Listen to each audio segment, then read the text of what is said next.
The film begins with Charlie Heller working in his attic when his wife Sarah comes to see him. She was about to leave for London to attend a conference. She said goodbye and left. Charlie works for the CIA as a cryptography expert. He has a close friendship with a field agent nicknamed the Bear, whose life Charlie once saved. Charlie also communicates secretly with someone known only as Inquiline, and he's constantly trying to figure out who this person really is. While investigating some secret files sent to him by Inquiline, Charlie discovers that director Frank Moore and his deputy Caleb Horowitz were the ones who ordered unauthorized airstrikes in a location in the Middle East, staging them to look like suicide attacks. Later, Director O'Brien and Moore call Charlie into the office and inform him that his wife Sarah was killed in a hostage situation in London. Charlie refuses to believe it until he sees security footage showing Sarah being taken by armed men. Eventually, they return her body and belongings to him. Among them was a puzzle she had planned to give him as a gift, and he breaks down in tears. Charlie asks Moore and Caleb to go after the people who killed Sarah, but they tell him that things don't work that way. Charlie starts investigating the attack himself and identifies 4 terrorists: Mishka Blazik, Elish, Gretchen Frank, and Horst Schiller, the last one being the man who pulled the trigger and killed Sarah.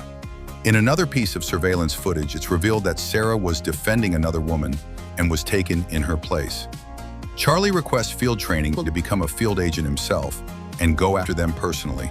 Moore and Caleb laugh at him, but he threatens to expose their crimes and says he doesn't mind going to prison. He tells them he holds a dead man's switch key, one that will automatically release the incriminating documents to the press if he doesn't confirm his status every 5 hours. Moore and Caleb agreed to put Charlie through training, but they had a plan to get rid of him. Charlie went to Camp Reedy, where he met Colonel Robert Hendo Henderson. He struggled with hand-to-hand combat and weapons training, but excelled in bomb making. At the end of the training, Henderson decided that Charlie wasn't fit to kill.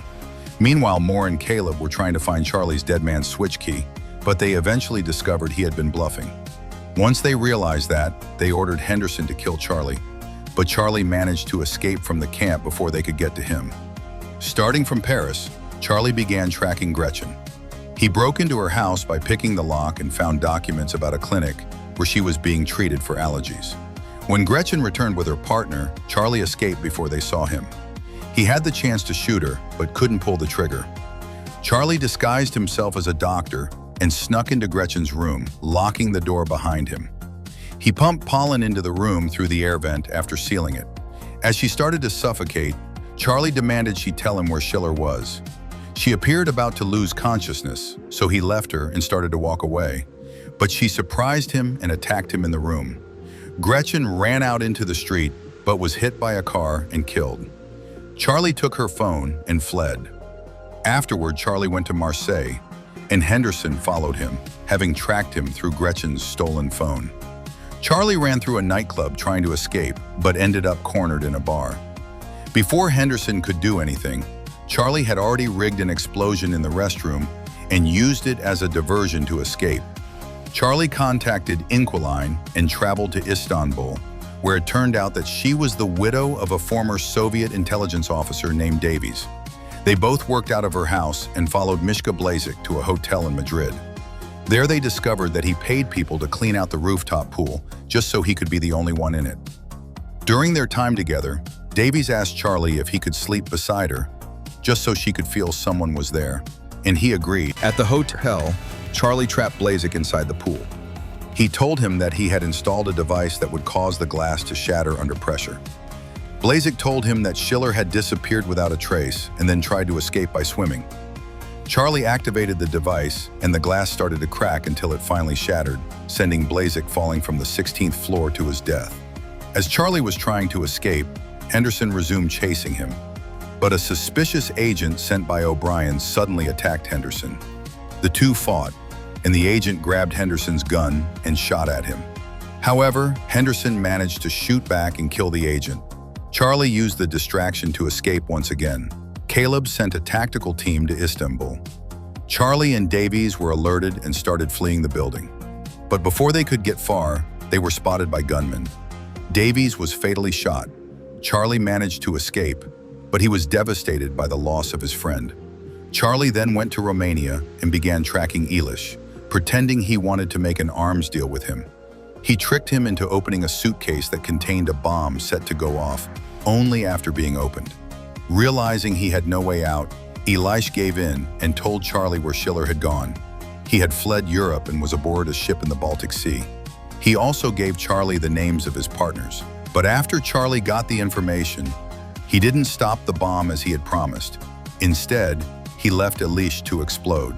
At that time, the CIA was still searching for Charlie, but he managed to mislead them and make them search in other countries by hacking into their facial recognition system. In the city of Primorsk, the Bear found Charlie while he was tracking Schiller's operation. He offered to help him escape before the CIA caught him, but Charlie refused. He didn't want to abandon his mission. Schiller's men spotted Charlie spying at a ship repair dock and captured him, bringing him aboard Schiller's ship for a final confrontation. Schiller tried to defend himself, telling Charlie that they hadn't meant to kill Sarah. He claimed the police had blocked their only exit and they had to do something drastic to make the situation look serious. He added that the way Charlie killed Blazik and Elish and caused Gretchen's death was necessary for him, just like Sarah's death had been necessary for them. They handed Charlie a gun to shoot Schiller, but Charlie revealed that his real plan was to get Schiller to talk long enough for the ship to reach Finnish waters. Once they did, agents stormed the ship and arrested Schiller and his men. Charlie had secretly sent them the location. Later, O'Brien held a press conference and released the documents exposing Moore and Caleb's involvement in the illegal drone strikes. Both were arrested. O'Brien told the media that the whistleblower, Charlie, was still alive and working with the agency. Henderson, who had survived, later found Charlie and told him he had misjudged him and underestimated his abilities. In the end, Charlie visited Sarah's grave. Then he returned home and saw the small plane Sarah had once gifted him. He repaired it and went outside to fly it. That's the end of the film. If you enjoyed this summary, don't forget to like and subscribe to the channel. Thanks for watching and see you in the next video.